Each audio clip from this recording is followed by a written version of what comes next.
Yeah. Wagwan boy. Zviri sei? Yaman, in case you don't know, my name is DJ Tala. Ndiri kuti nhasi takuigira imwe surprise artist chimwe chiguest. Alright, chibaba. Abhodhi inogona kuita kunge kamunhu kadiki but pabasa ndimakuru wani.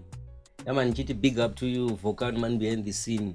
Namusondosi nachimsoro timu yacho inofamba yakadaro. Yesaya saka boy rena imda nabo mukuita seiko mdara pana kuti yaku andika mayambosukopedza nezere mdara tazopedza nemi hanzi ndawayasukopedza nemi saka mdara ka ini handikwanisi kutaura zita renyu muripo da kuti mungoudza Zimbabwe yese kuti ndimi munonzani mdara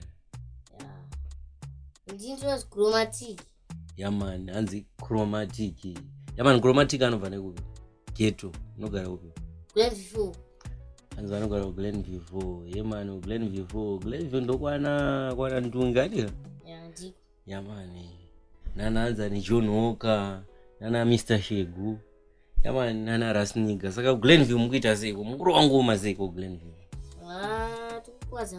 tukukwadza ngoma ere mdara mdara waradza kuti vane mahwani saka mune makore mangani mdara 13 years anzane 13 years mdara. Yes 13 years yo pa 13 years mama kutokwadza ngoma zvekubva madaro mdara saka makatanga rini imimi kurowa mangoma 2022 chii chakakunakidzei oro tingati chii chakakuinspire kuti muzofunga kuti ndoda kutangawo kuita zvekuimba? Taingoona vamwe izvozvo maingoona vamwe vachiita sei vachirowa mangoma here kana kuti maiita sei maiona vachiita sei? Vachingorowa mangoma. Saka sofa toti muZimbabwe ndiani imimi akanyatsokunakidzai kuti muzotanga kuita? Ningoona TV ana Sauri ndivatingoona. Mdara kuti Sauri makatomuona here? Sauri akasheka rini? Ichi 2021 saka mawani mdara. Saka imimi sofa kubva pamakatanga music kusvika izvi zvimane mangoma akawanda sei? Anenge 6 yaman but nei tisiri kumaona achitenderera mustreet asi hamusi kuisa pamaYouTube pamafacebook kana radio inda tichaisa mdara musadaro mafanira kutozviita yaman. Without wasting much more time nhasi ndati tatsikwa naChromatic ndizvo andika anobva nepa Glenville 4 natane mahwani mwana wayo. Saka Cup Clash muri kuenda here this time? Tikuenda. Serious? Munopedza nawo? Tipedza nawo.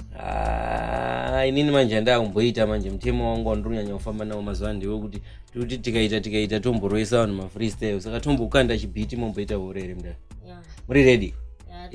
Hande Tala woyo yo Chromatic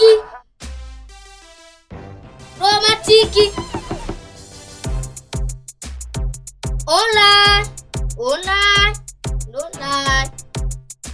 woyo yo Tala. yes Inini ndinopisa kunge sepabhuli ndinodiwa kujomonge ane ruli ndinorira pakuru kunge puti ndakaputika kudhara kunge maputi vari kuzviti vanoimba zvipi goma ravo riri kurira nderipi kase vakaiswa paposte radhazadhi kana raungiti kana bvunza vezviso telemu ya ready we are ready anything woyo mana hanzi telemu ya ready hanzi anything saibva yemazoti hazi kutamba mukomana uyo akatotsamwa yaman. Saka Cup Clash mati muriko this time? Saka chiona hora Cup Clash ana Pondo wachauti koza kuleka mudhara kari kutoda menduro mukuda kufamba munoitora here mota? Munouya nayo?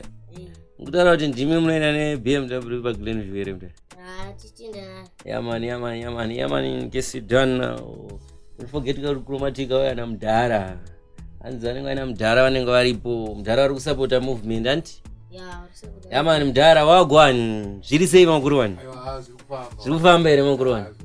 Aiwa ndotofara mudhara kuti muri kusapota mfana wedu uyu pazvese zvikuitika izvi pamovement. Hanzi mazuvano vanhu vashoma infact vakuita sei vanoita support seyaminayo iyi kumusic.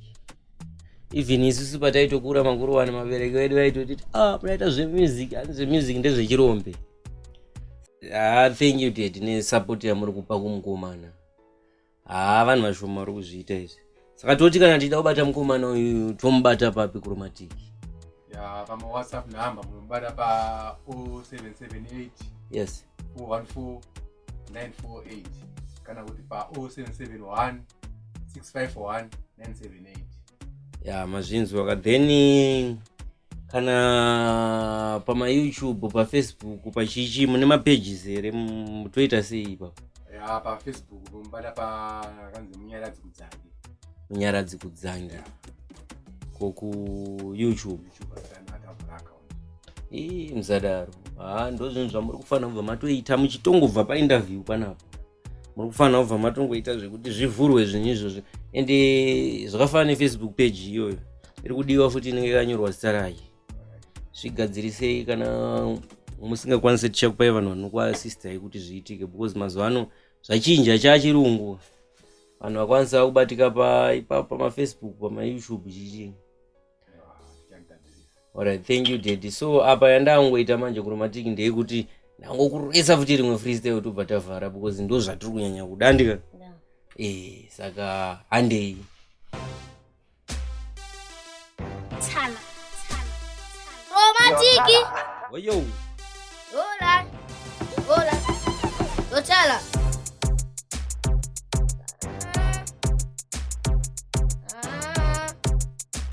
Oyo. You were very in charge. Iwe unodada kukapiti code yakoko singaoneke zvekumai yakoko inenge kaneti dress kaneti dress ako ende kaneti dress Oyo. kaneti dress oyo Hanzi kanaiti dress manana mzikanzwa. Aiwa, saka thank you so much Chromatic. Andika rambai mchipusha mangoma, rambai mchienda kwese, endai munorwa ngoma mudhara. Ndimi mato generation yacho yakuti hanzi kids of today are leaders of tomorrow. Saka makuru wani, thank you so much nesupport yenyu kumukomana. Chita andika chita amsamire. Yaman, in case you don't know, my name is DJ Tala. Zvekuti mwana wese kana uchido session like yata tichirowa na Chromatic chakupai phone numbers dziri pa screen, and then ndichiti mangoma kumberi, mangoma ndatisamirei, makapulash ndatiitei, but ndatizive ndezve mangoma. After ipapo oneness ndochinja tiri kuda, mangoma kumberi. Kaboom.